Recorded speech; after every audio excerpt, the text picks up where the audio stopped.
Live. Hangout on Air is live.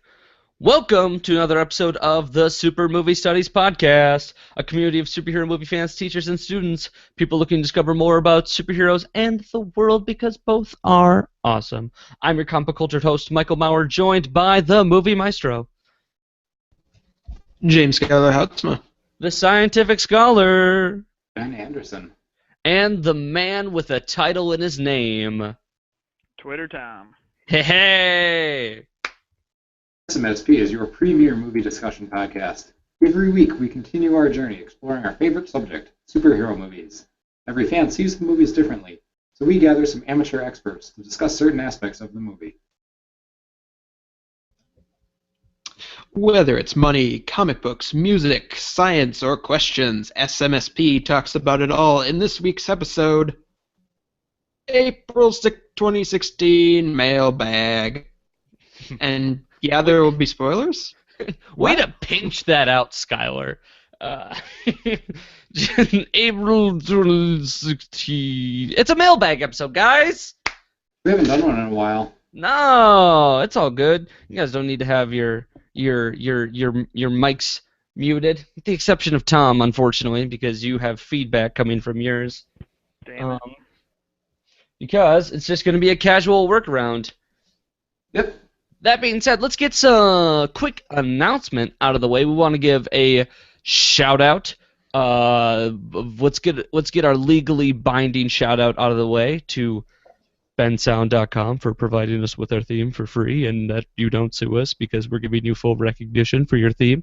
All right, thank you. We have to do that every once in a while. And also a special thanks to Connor. Don't know if I'm allowed to say your last name, so we'll stick with first names. Connor, who stepped up to the challenge of transcribing our drinking game rules, all the way from Spider-Man 3 to Fantastic Four 2005. If you remember, We didn't even officially have a Spider-Man 3 rule, but he did them anyway. He did them anyway. He added two new rules.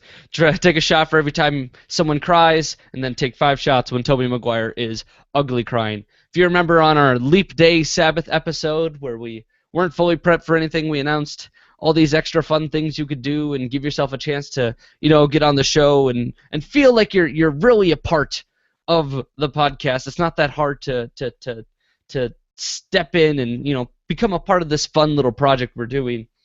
He transcribed 12 episodes for us, so a big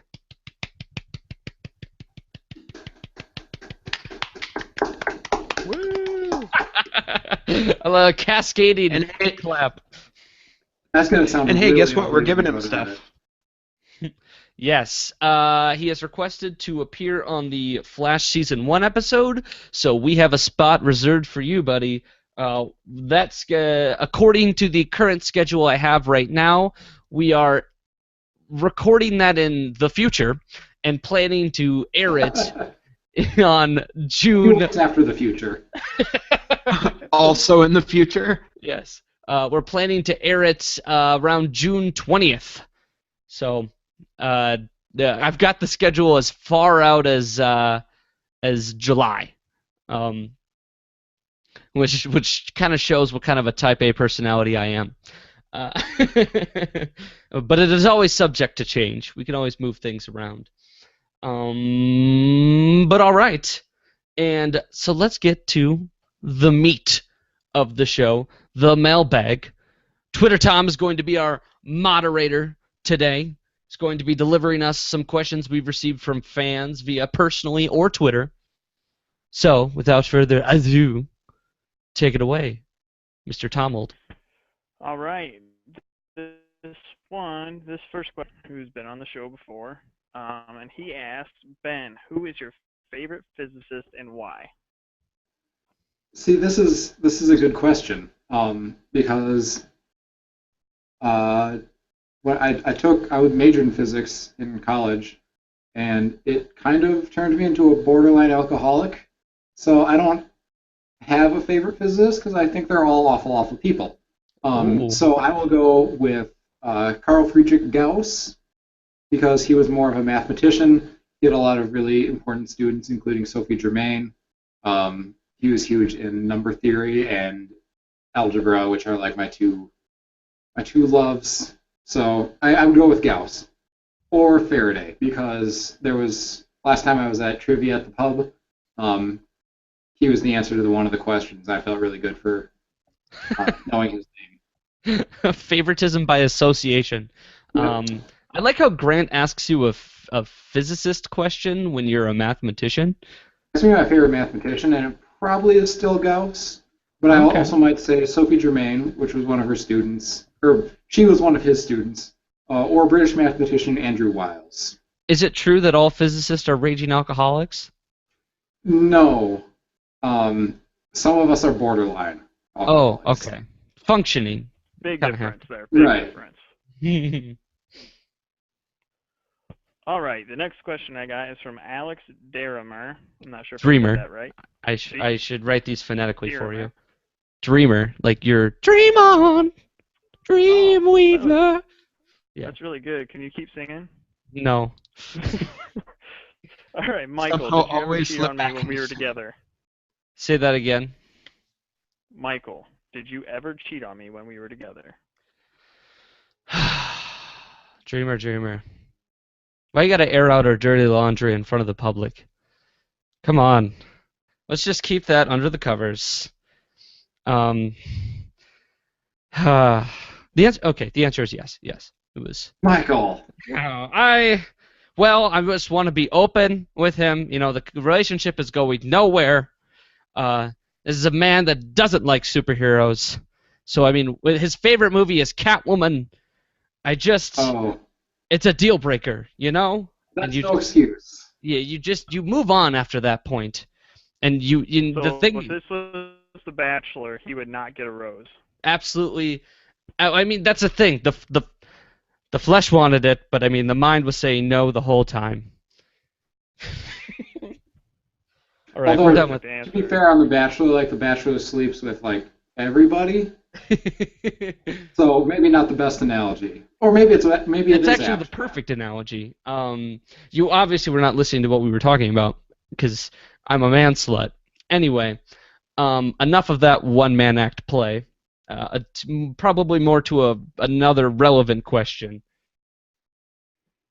All right, this one comes from Ben from Wisconsin. He asks, is Jessica Jones a compelling enough character to sustain a second season without the Purple Man? Who wants to front this one? I will. Who is Purple Man? That's right, Ben hasn't seen it. Purple Man is the main villain of Jessica Jones, David Tennant's character. Oh, Kilgrave.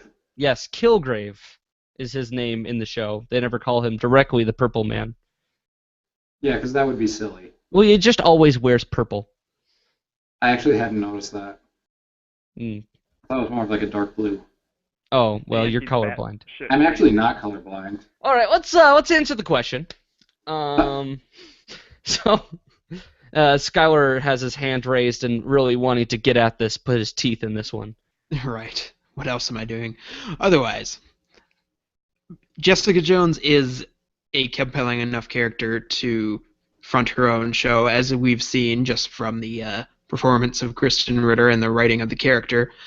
Problem is, Kilgrave is such a much more interesting character. You have a great character, and then you have a character who steals every scene. So, yes, Jessica Jones is enough to do her own second season, but there's going to be a definite void left by a certain Purple Man. People are going to be comparing seasons based on David Tennant's performance. Like, they're going to be comparing Kilgrave against whoever the new villain is, Yeah, isn't that always how it goes? which will probably be unfair unless they really knock it out of the park with who the villain is. Yeah. Okay, little spoilers here, but have any of you seen any of Daredevil season 2 yet? The I first have not seen episode. any.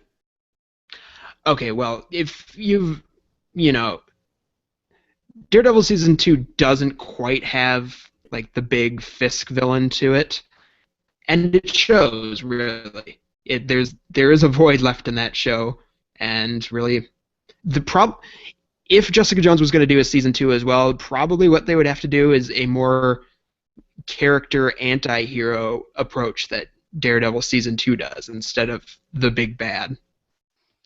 But like you think in the comic book world, who might that be? Who? Because she obviously had a big affiliation with Purple Man throughout the Alias series. What is the next target? I mean, so far they've been doing this season-long serialized with Daredevil. It was still a little episodic at the beginning. He was fighting the Russians. He was fighting the Chinese, all the mobs, not the actual like ethnicities. But um, and then that all led up to the big Kingpin. Whereas throughout Jessica Jones, it was just Purple Man. There was like no one else whom she fought against, and so I think we might see more detective work. Perhaps we'll see some sort of Veronica Mars of just like we see an ultimate villain at the beginning, who gets hinted at, but basically everything happens in like 3-4 episode arcs of just her solving different cases, and you could really grasp that in a different, compelling way. I would And love that. yeah, I know the second season's a coming. Um, and maybe it'll involve more Nuke, because he was the only like villain that went AWOL. Yeah, I don't see why they would even introduce that plot line in the first season because it's just so out there if they weren't going to follow it up with a season 2. But no, I really do like the idea of possibly 3 to 4 episode arcs. I think that could work really well in the grand scheme of the show, and also hinting more at, I forget the name of the company, but there were some hints near the end of the season about the company that ultimately was overseeing Nuke and had some kind of role in Jessica Jones's accident. So that would Yeah, they're be a definitely going to be worthwhile. like they're going to be what all these like little arcs are. If it's leading up to anything, it's going to be this corporation that secretly controls all the events of season 1. Yeah, all these that creates all these superheroes pretty much, and Right? why? Wouldn't it be a twist if the same company that was carrying the chemicals that created Jessica Jones was on that truck in the opening of Daredevil season 1 that gave him his abilities? See, yeah, it And all then ties Ninja together. Turtles. And well, and I must say before we lose this topic completely, spoilers on Jessica Jones season 1, by the way. Kilgrave dies, so that it sort of defines that we're not going to see him again. Whereas at the end of Daredevil, Kingpin just goes to jail. He's not gone forever. Um, and I was expecting Kilgrave not to die because Marvel likes to keep, as you know, I thought they were going to start doing this habit of keeping around their really good villains, and I was expecting her to just like reach into his mouth and rip out his tongue. This was what I was fully imagining what was going to happen in that final scene, so that he could never tell anyone what to do ever again, but he still had to live and like be like everybody would still go. He still wasn't going to jail. They weren't going to be able to prosecute him.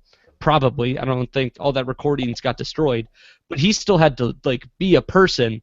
But now he's mute. He has to live like a normal human being.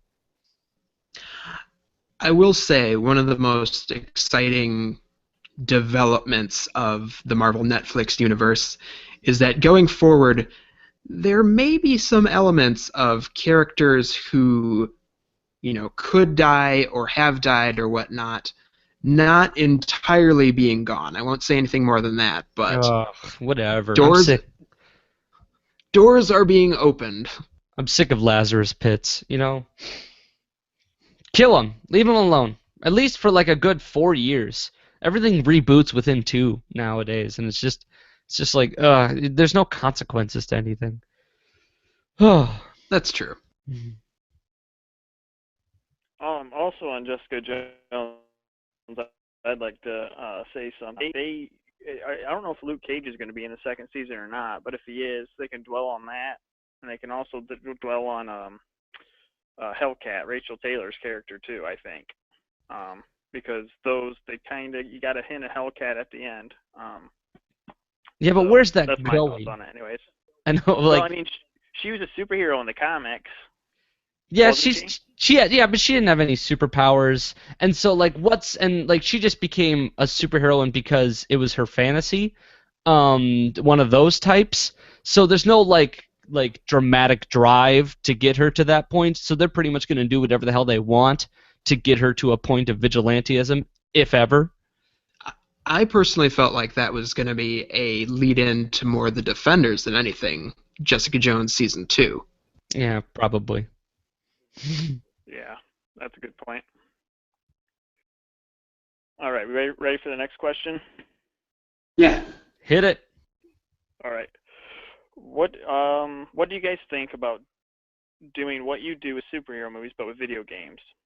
Stream comic book games from new to old on Twitch or YouTube or something. How about Ben? You go first on this one. This is something that I would love to do if I had spare time to stream things on Twitch. That's very fair. Now we've had a video games episode once. Mm-hmm. Or Arkham Asylum? Yeah, Arkham Arkham Asylum, Arkham City, and Arkham Knight. We covered all three of those games. Oh, and Arkham Origins. So all four of those games in one episode. Because they're really more movies than video games, if you think about it. Well, They're- they have they're the story, for God's sake. Yeah. They're air quotes cinematic. Yeah. It all comes down to time. I mean, like, yeah, because we're all very busy people. We already have one media project, and to take on another would be something to look forward to in the future once this process is a lot more streamlined, because right now I'm devoting a lot of my time to website transition and making sure we don't lose any fans with this process, because it might involve people like having to hit the resubscribe button, maybe. I don't know exactly how this works, and that I don't want to happen because a lot of people won't do it. It's amazing the simplest things that'll make people just go, well, I guess I'm just not listening to that podcast anymore because it just went somewhere else. Because it's just what happens. But I would love to buy up all, like, we could from new to old, just going down the story modes of Batman, Mhm. the Captain America Super Soldier game, Hulk Ultimate Destruction for the Oh. GameCube. Hulk Ultimate Destruction it was on Xbox, it was on PS2. Just Superman whittling 64. through. Did you just say Superman 64? Superman Yeah. 64. I was just about to say that. Batman and Robin for the SNES. Like, we could play all from the newest to oldest. Yeah, We could do them. I tried Iron Man way back when, and like halfway through, that game gets so hard. Like, at first it's fun because you're flying around like Iron Man, and you can switch your like armor systems to focus more on punching, kind of like Crisis. Focus more on lasers, focus more on flying, armor. But then, like, eventually at some point, like, everybody starts killing you way better than they ever have before. And you're like, dear God, when did this happen? Yeah. One thing to keep in mind with these superhero games is that, yeah, obviously it's going to be a big time commitment to go through all those, but keep in mind, with the exception of maybe, the Arkham games or Marvel Ultimate Alliance or something here and there, a lot of them are really terrible. Superman 64, for example. So we'd be A devoting lot of extra time to that. just like movie tie-in games that were made because the movie was going to be popular, and so they didn't actually put a whole lot into the game itself. There's a Like X-Men Origins Wolverine. Yeah, it's a good Oh. game. oh, That's a good game. but X-Men Legends 2: Rise of Apocalypse. That's also a good game. You know what I think? I think, judging off this question, for our 2-year anniversary, um, we should try and just like schedule out a day and see if we can set up some sort of stream and all burn through like Marvel Ultimate Alliance in like Mm, one night and see where that gets us. yeah. Just like dibs on Captain America And or make a Human drinking Torch. game out of it. So as the night goes on, we get terrible, more terrible and terrible at it. I've seen it beaten a day. I know it can get beaten in a day, but it takes some willpower. Yeah. Okay, next question comes from Andy Simon. If you were in charge of making Batman vs Superman, what would you do differently than what Snyder and Warner Bros. Have been doing? Skylar, you do this one. All right, so this question is based on, at the time of this recording, just promotional materials and trailers, what have you. So you can't really have a good understanding of it. I would personally replace the whole cast with pigs and do a pig version, but that's just me. Otherwise, I can't really... Back up. What? Why? Because why not? Oh, It's 2016. You can have a pig Batman versus Superman. It's okay. I guess. No, Anyway. no, it's not okay. It is okay. Anyway, I can't really say what to do with the movie until having seen it, because I don't want to fall into the trap of fans who has an opinion about everything before they actually see the film. Like, apparently this movie does. Well, I think we should reword this question a little bit, because you're right. We haven't seen this movie yet, so what do we know that we could possibly do differently? It's like, hey, have you seen the Mona Lisa? No, I never have. Well, would you like? What do you think's wrong with it? Would you make her smile different? Wait, what? I don't even know what you're talking about. She has But this no, weird smile. I've never actually seen it myself, but I've heard that Michelangelo is going to put like a weird smile on her. I don't know what you guys think of the weird smile. but let's reword this to how do you think you would have marketed it differently? Because that seems to be a little up in the air and get people a little riled up, and I think could be a topic for the future as well. Of just like you see all this marketing promotional material for trailers and their movie posters, and the first announcement came at Comic-Con 2 years ago, San Diego Comic-Con.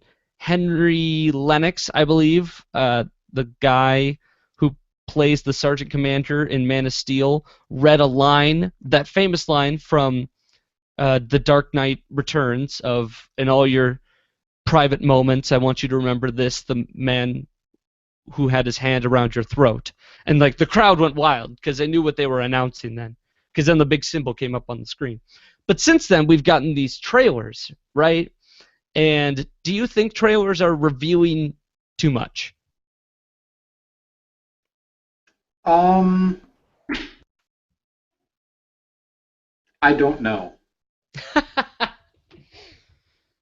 The only Probably. instance I would say that is where, not the last trailer, but the one before that went so far as to pretty much spell out the whole arc of the movie. And while on one end that kind of told people, hey, this is what you expect. On the other hand, it's like, hey, this is everything you can expect. So maybe a little more air of mystery to it. Yeah, because everyone had already predicted how the movie was gonna go. Of Batman is pissed off at Superman because Superman's a god. They fight. Then some sort of bigger enemy comes along, probably Lex Luthor, with some sort of bigger antagonist, and they have to team up and defeat that and protect the city. And then in the trailer, we got exactly that. The wild card was, how does Wonder Woman and Aquaman fit into all of this? To Because remind you they're, that the Justice League movie is coming out. well, yeah, because they're, The Ant-Man. yeah, oh god, they're Just 'cause they casted didn't. into the film. And so we saw a little taste of Wonder Woman. We still don't know exactly why she's there, but we haven't seen Aquaman yet. We haven't seen Jason Momoa? Jason Aldean. Nope. Oh. Samosa? Mimosa. Jason Derulo. Jason Voorhees. Yeah. Oh, here we go. We're playing the Jason game. What do you think, Tom? Jason Statham. Well, The Flash is going to be in it too. I did like Man of Steel. I don't like how they're marketing. If you watch all the interviews, they say it's going to be very dark. We're going for dark. We're not going to be as comedic as Marvel. Yeah, I agree that the trailer before the last one showed too much. I don't know. It's hard to say without seeing the movie. I mean, I've read some early reviews where they said, there's much more than the Doomsday character that we haven't seen yet. But again, this is a hard one to answer because we haven't seen the movie. We're only 4 days away. But I mean, I don't want to say anything too severe either because that movie could come out and blow us all away too. So yeah, we'll see. We'll see how they did marketing after the movie comes out, I guess. Yeah, and it kind of works. Like Scott, you said you wanted an air of mystery, but think of this also. When Deadpool came out, there was no real air of mystery to that film. We knew exactly what was going to happen from beginning point to end point. We just wanted all the entertaining, juicy bits in between, and I think Hollywood's just trying to capitalize on the fact that that's just what superhero movies are becoming. Deadpool and mind is you, this is a 2.5-hour movie, and we've seen maybe 7 minutes of trailers, 8 minutes. I mean, there's a lot to fill in. A lot can go wrong, but a lot could go good too. Sorry, Ben, to cut you off. Well, I was just going to say, if Deadpool is spoiled by its trailers and its marketing, in terms of the story, I don't think that really matters because it's not really about the story. Because the story, I think was kind of really basic and, it was pretty straightforward. It wasn't really about the story. It was about Deadpool, the character, and his hijinks. So, yeah. Eloquently breaking the fourth wall. Right.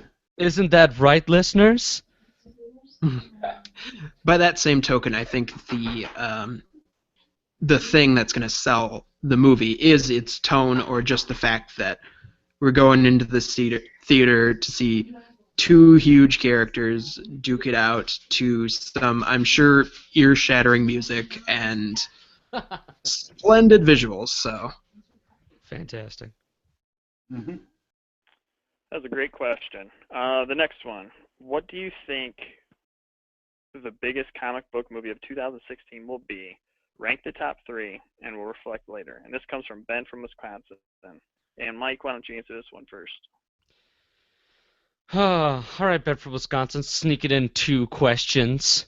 Biggest movie of 2016, right? So I'm guessing superhero movie. I'm guessing what our predictions are on most profitable. And let's just run down the quick list of 2016 releases. We've already seen Deadpool, Batman v Superman: Dawn of Justice on its way, Captain America: Civil War, X-Men: Apocalypse, Suicide Squad, and don't forget, Doctor Strange is also due to come out. So, out of those 6, what do we think we're looking at here will be in the top? Well, normally, on any given day, I would have said Batman vs. Superman: Dawn of Justice. But the recent track record of, believe it or not, X-Men has me going in that direction. Saying, because of how successful X-Men Days of Future Past was, I want to say it's a launching point to a lot of people getting their kids to go see X-Men Apocalypse. I am genuinely surprised you said that. How much do you think it'll make? I forget. We've been doing numbers all frickin' this whole time, and they just tend to go in one ear out the other because I'm just thinking I can't remember how much Days of Future Past did, but I'm willing to bet it's going to make more money than Days of Future Past. All right? I think the momentum is there. I think the cast is targeted at a right age group to get kids and parents to go. I think all of I like to call us the 3%ers, the hardcore comic book fans that will go to a comic book movie no matter what the content, Fantastic Four 2015, and spend our money no matter how badly or poorly it's reviewed because we just want to be a part of it, are all That guaranteed to us. go. Yeah. Um, So, and you're surprised by this? Now you have to describe why you're surprised, Skylar. You don't just get to say shit and not back it up. All right. Well, the reason I say that is because my pick for probably the top comic book movie of 2015 was a little more obvious, and that it was Captain America: Civil War. In that, you talk about momentum for the X-Men movies. I think Marvel is hitting their stride right now with the Captain America movies in particular. Hype for this one is strong. Obviously, we're still 40 plus days away, and the hype is still on the undercurrent there. Not to mention they have a little trump card that they pulled out in their last marketing material called Spider-Man. So Yeah, I see that point, but at the same time, I think Marvel took a very small hit after Avengers Age of Ultron. And this isn't bouncing off Ant-Man. I don't even say this is bouncing off Captain America Winter Soldier. This is definitely bouncing off Age of Ultron. Of just like, oh, this is another Avengers movie. That's what I'm going to go. That's what I'm signing up for.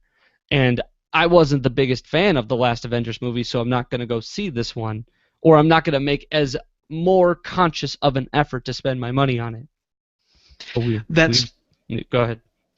that's true. They do have to get over the conception that was pretty much tacked onto this movie from the beginning that it's just Avengers 2.5, which I think it will do due to the fact that it's directed by the Russo brothers, and everything we have seen so far of it indicates that, yeah, it's actually a Captain American movie in tone and story instead of just another mishmash of Marvel superheroes.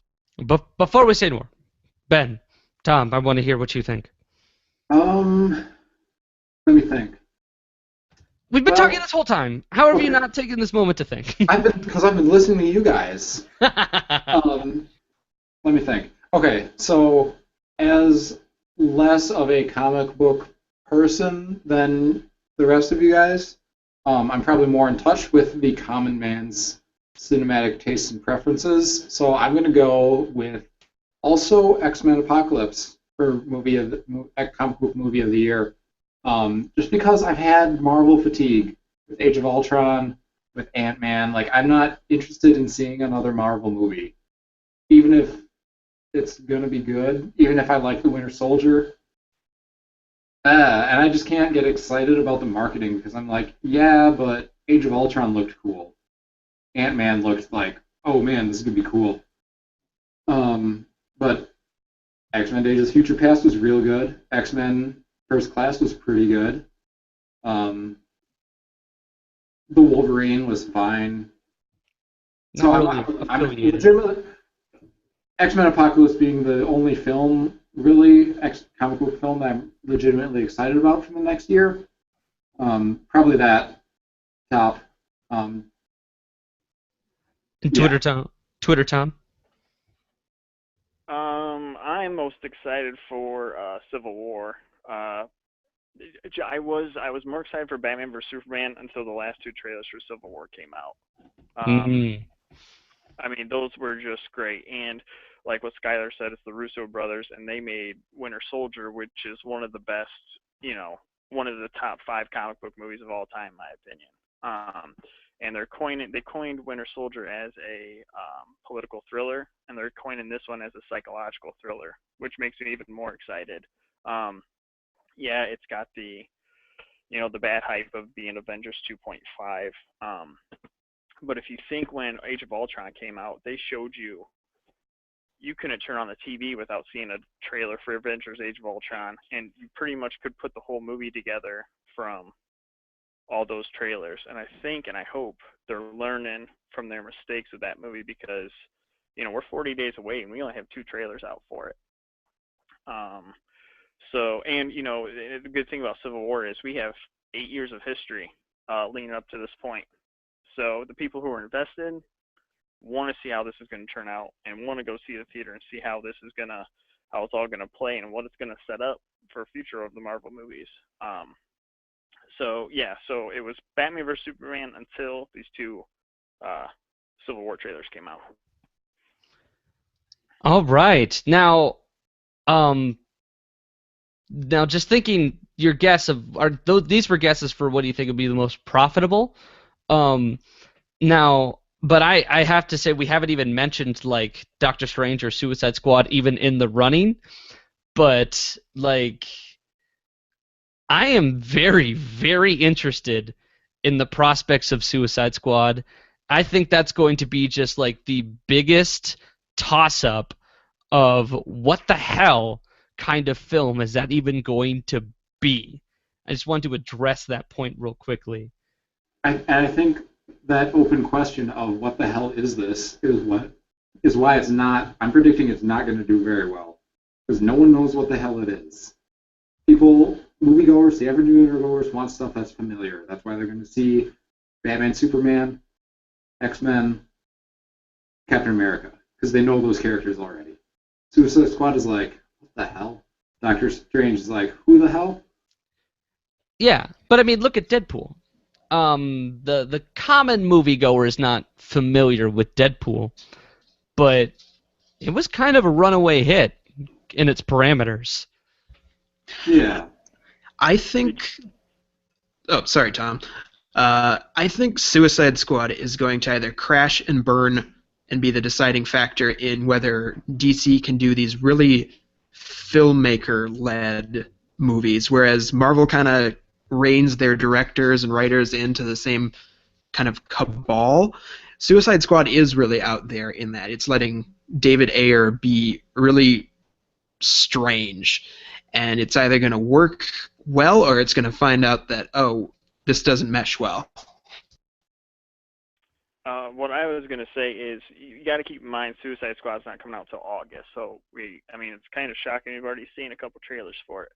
But I agree with Skylar. I think it's either gonna crash and burn or it's gonna do really good. I think it's gonna depend on Leto as a Joker, if he kills it or not, because word of mouth is gonna travel real quick about that, as well as pretty much everybody. Margot Robbie as Harley Quinn, Will Smith is Deadshot, but what I hope they do is kind of, not to rip off Marvel, but kind of do what James Gunn did with Guardians of the Galaxy, where it's still, it's a Marvel movie, but it's in its own little world, like a little sidebar. And I know, Batman's in that movie, they've confirmed that, but I hope they keep it as well contained as its own movie as they can. And I think if they do that and it's got a good story and the actors nail it, I think it'll be a hit. But if they don't, it could crash and burn and really shake up what DC's trying to go for. It's just an interesting project because everybody, it's easy to say it'll either do really well or really do really poor. Now, sue me for saying I think it's going to hit that middle line right on the sweet spot. It might just hit that middle line. Just boom, just like bang, got your money back and a little extra spare change, enough to say, hey guys, let's make another. Simple as that. It's going to hit that Ant-Man money. That's what it's going to do. It's hit that Fantastic Four 2005 money. Yeah, exactly it. It's just going to, right there, right on that spot. As long as it doesn't hit that Fantastic Four 2015 money. Well, let's just hope that... Same weekend. Or the Fantastic Four 1994 money. We're so close to being a year away from Fantastic Four 2015? Oh my God! We're a year past the incident. Oh man, somebody put up a memorial.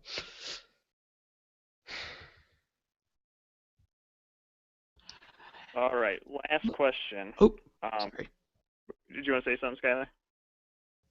Just a side note about Suicide Squad eventually, that for some reason that movie and Batman vs. Superman get the dumbest nitpicky aesthetic complaints, especially I heard someone the other day complaining about how Killer Croc looked and drawing some conclusion about how the movie's going to be from that. It's like, just stop. Everybody's got so much stock in Superman and Batman characters. Well, do you all remember when Batman or Ben Affleck was announced as Batman? The internet about broke, and now look at them. They're saying he's the best Batman that's been on screen. So we'll see how I that think goes. that's like it's just the I don't know how to explain this because everybody just wants to get into a tizzy because all they knew about Ben Affleck and superheroes was his connection to Daredevil, and that was 10 years ago, guys. He's done Argo. Oh, film of the year. Come on, let's take a look here. He's He done The also did Town. Giggly. Yeah. Well, Or- Geely. Yes, that Same was a year as bomb. Daredevil, to be fair. Yeah, so again, 10 years ago. So he had a bad year in 2005. We can all just accept that. And he had a pretty good year in 2013, which is more recent, which is a better reflection of where he is artistically, creatively, and actorally, dramatically. Did we want to answer Ben's question and do rank the top 3? No, well, we've No. ranked. We've set our top.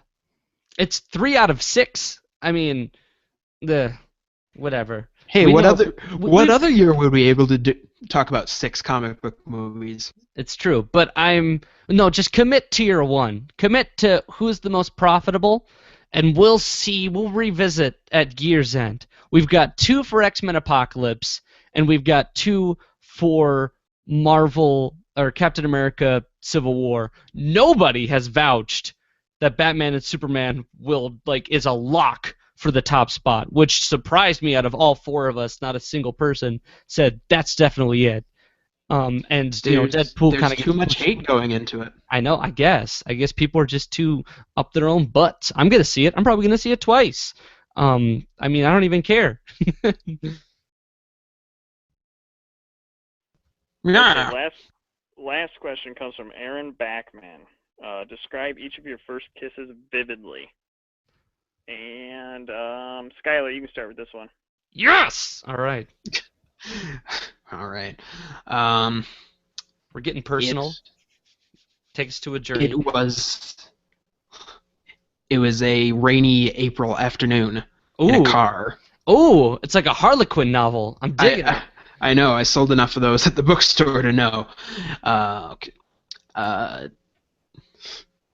Myself and my victim Jesus Christ. were Sounds like the opening to Law and Order. boom, doo, doo, doo, doo, doo, Yeah, doo. SVU.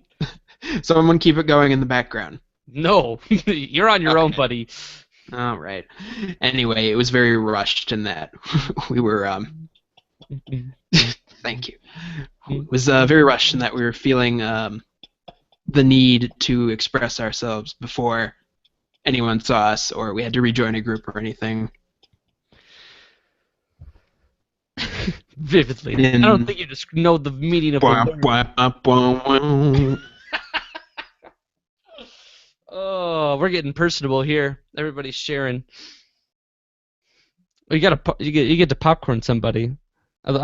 Fine. Popcorn, you. No. Ben hasn't said anything throughout this entire set. I want to yet. go last. You want to go last. The Yes, married guy. Well, I'm sorry. Oh, Tom's also married. That's he puts his ring to the camera. Just in case you didn't know, fuckhead. It depends where your ring, huh? Where you're not wearing your ring today, I guess. No. I sure hope Austin's not going to listen to this episode. Trouble in Paradise. Yeah. He's not even married yet, I guess. It's still. I mean, have you? Still engaged. Yeah. Did you? I guess you bought one, or like you're waiting to buy one. Wow. Yeah. Oh, yes. I bought one, but then I need to get one for myself or something. Oh yeah. Okay. Yeah. I was like, well, some people buy an engagement ring, which is typically like a lot cheaper than the actual wedding ring. This Well, one I don't came know. from a bowling alley quarter machine. Are you for real? No. Oh, okay. Dear, love you. All right. Okay. Let's see. I was 17. Uh, we were at her house. I think we had just finished watching the movie The Perfect Stranger. Is that what it's called? Where Julia Roberts plans and to get away from an abusive relationship with oh my gosh, I'm blanking on his name. The Wall Street, Money Never Sleeps. Michael Michael Douglas. Michael Douglas. Shia Yes. LaBeouf. Yeah, well, that's the second one. But yes. So she's in this abusive relationship with that guy, and then like at the end of the movie, I do some cheesy line about make a wish at 11:11 because that's what time it was. And like the next day was prom, so, everything was just like everything had the stars had aligned for a perfect romantic moment, and just went for it. And 17-year-old me was very pleased with that decision. I was assuming she was too. I did not get pushed away. I did not get kicked out of her own home. So that is as vivid as you're going to get without naming names. Aaron Bachman, son of a bitch, setting us up for these very put yourself out there questions. Popcorn Ben. Well, I am engaged, so all I'm gonna say is that my first kiss went a little like this. I said no more teachers and no more books. I got a kiss under the bleachers, hoping that no one looked. Lips like licorice, tongue like candy. Excuse me, miss, but can I get you out your panties? In the back of the car on the way to the bar, I got you on my lips. At the foot of the stair with my fingers in your hair. Baby, this is it. She Ben, won't I'm ever gonna get tear your enough. spine Once she out. gets a little touch. If I had it my way, I'd make her say, ooh, ooh. You do not get to quote 303 in order to avert a question. All right? We No, want I a can do story. whatever I want. You do not commit to this show. Our fans want to know. All right? Our fans can S my D. Oh no, this is Ooey. what? I said ooey. Oh, okay. I think it's pooey, like poo on you. For you're Yeah, such a poor poo on sport. me. Such a poor. You could have made that as bland as you really want, as long as it was honest. That's what we want. It's just honesty. That's what It we're was, it selling to was these people. it was on a couch after watching Dark Knight.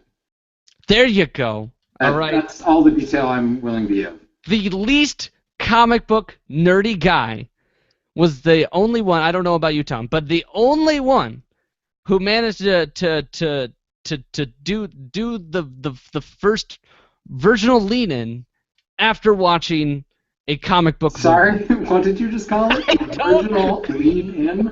Because it's the first, like, you have to make that body movement, right? You have to lean in. Not always. Well, sure, but to consent, you both lean in. This is okay. I maybe haven't kissed that many women. You know me, so I don't get how I this don't think works. Tobey Maguire was leaning when he kissed Mary Jane. Yeah, I'm not consenting. All right, so Spider-Man 3 at least, because that was weird. No, Spider-Man, Tobey Maguire, the first one, the only one that matters. Yeah. Okay. No. Wait. Yeah. No. We don't. That There's was no acting. leaning there. That was acting. That wasn't real. Excuse me? That wasn't real. They were actors. No, we're talking reality, man. It's a lot of tension.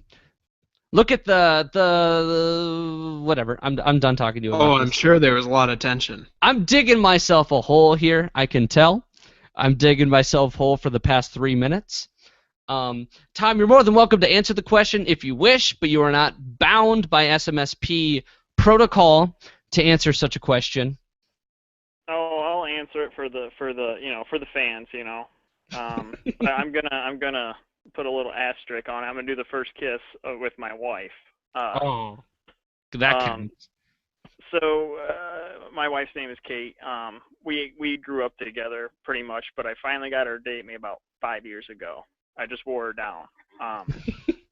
And back in back before we actually started dating, we were like hanging out in a hot tub, and this is a couple years before we started dating. You guys said vivid, so I'm gonna get vivid here. So we're hanging out in the hot tub, and we're just talking, doing whatever. And we go to leave, and we're standing by my car, and I go to kiss her, and she pulls away and like runs inside. She said like her blood sugar was low, and I'm like, well, took a sign. That's a buzzkill, buzzkill. And Can we just be friends, but like without ever saying those words? And to this day, she swears it was her blood sugar, even though she's never had one blood sugar problem since then. Can we be friends with normal blood sugar?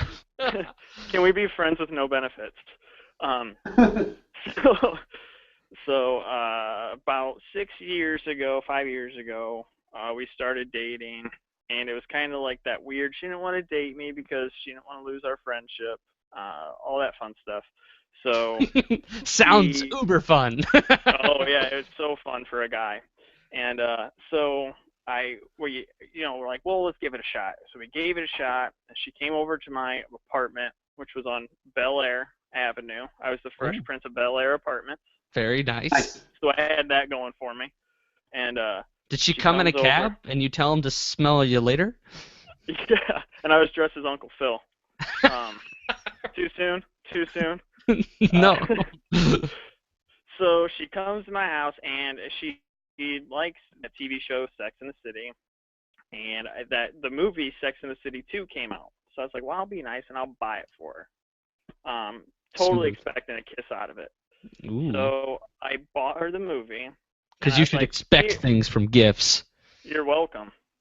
And so I gave her the movie, and she goes, oh, thanks, And I was like, you should probably give me a kiss before you leave since I got you that movie. Oh, smooth. And I was like, and it better not be, no, I love you, Grandma kiss, either. And so she looks at me like, I can't believe you just said that. So she kissed me, and then she's like, all right, I'll call you when I get home or whatever. And she goes to leave the door, and as soon as the door slammed, I go, hell yeah. And then she opens the door back in, and she goes, I heard that. Oh, yes. Don't care. And 6 years later, we're married, and we have a little 1-year-old. She'll be 1 year old next week, or 2 weeks. 2 weeks.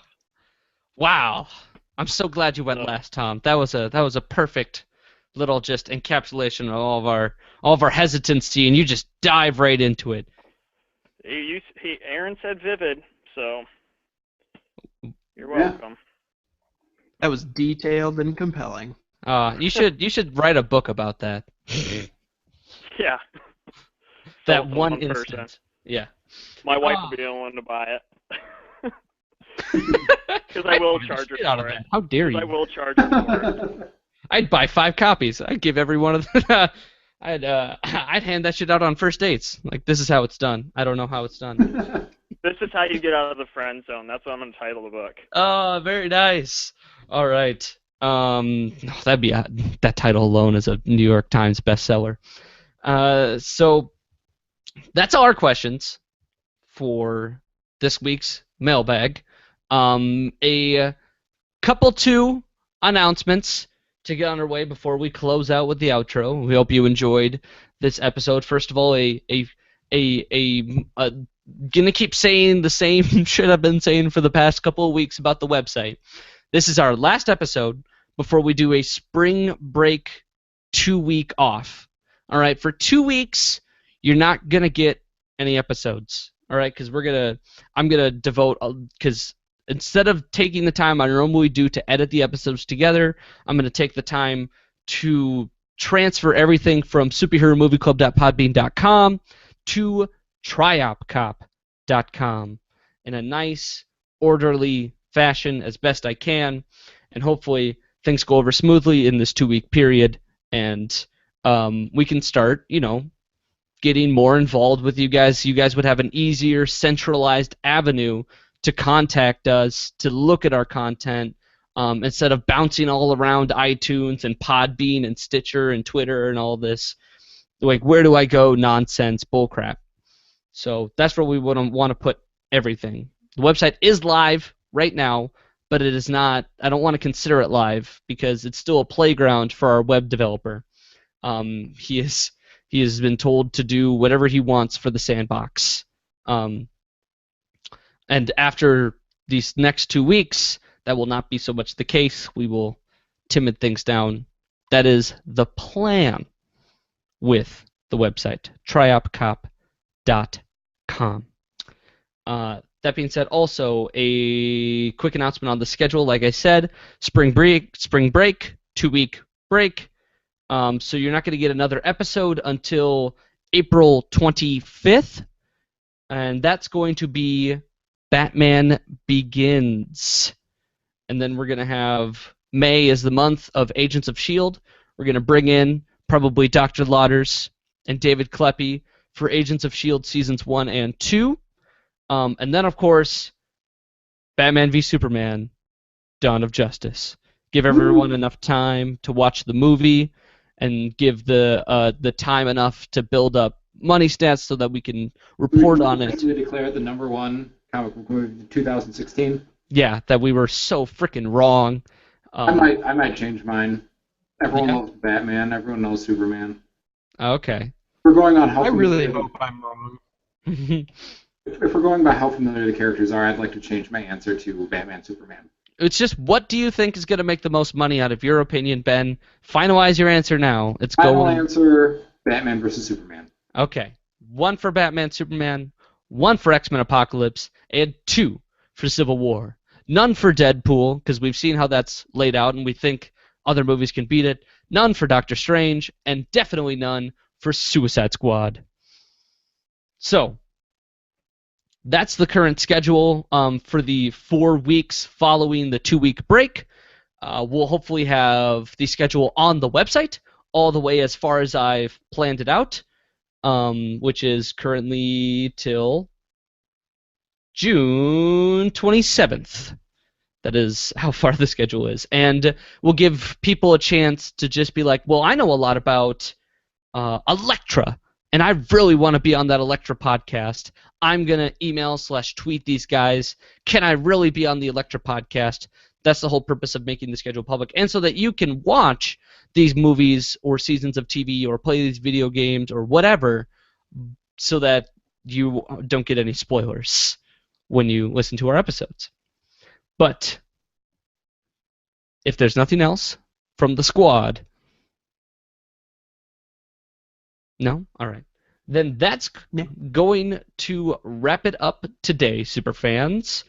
Super Movie Studies is recorded and produced by TriopCop Productions. If you like what you hear, you get to show us your support on iTunes, is the main producer of ratings. So do that. I want to thank the 32 separate entities that have rated us.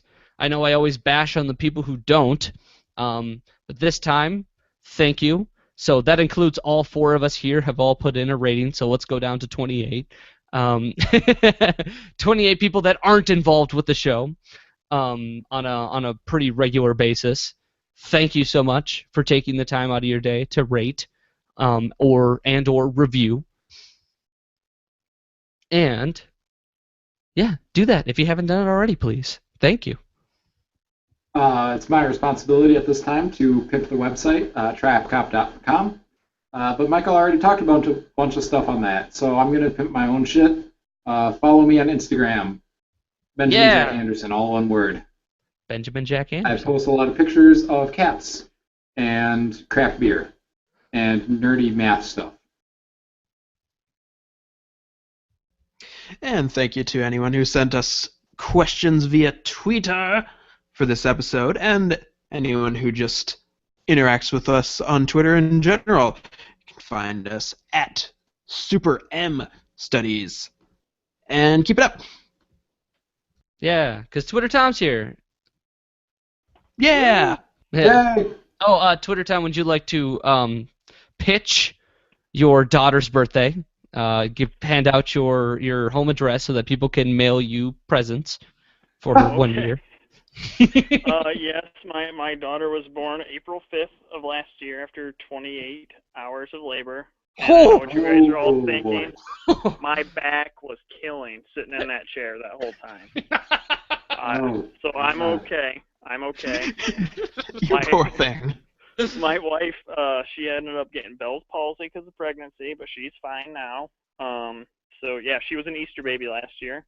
So yeah, feel free to send happy birthdays to our Twitter feed. Give me a call. My number's 911. Send stuff. Our address is on the Twitter page. It's in the negative zone. But yeah, if you want to send me happy birthdays, her name's Hayden, Hayden. It'd be much appreciated. And I'll be able to show that to her when she's older, and I'll tell her how much of a nerd her dad is. So yeah, thanks for listening to us, guys. Tom, you might just be the most adorable person on this planet. Oh, shucks.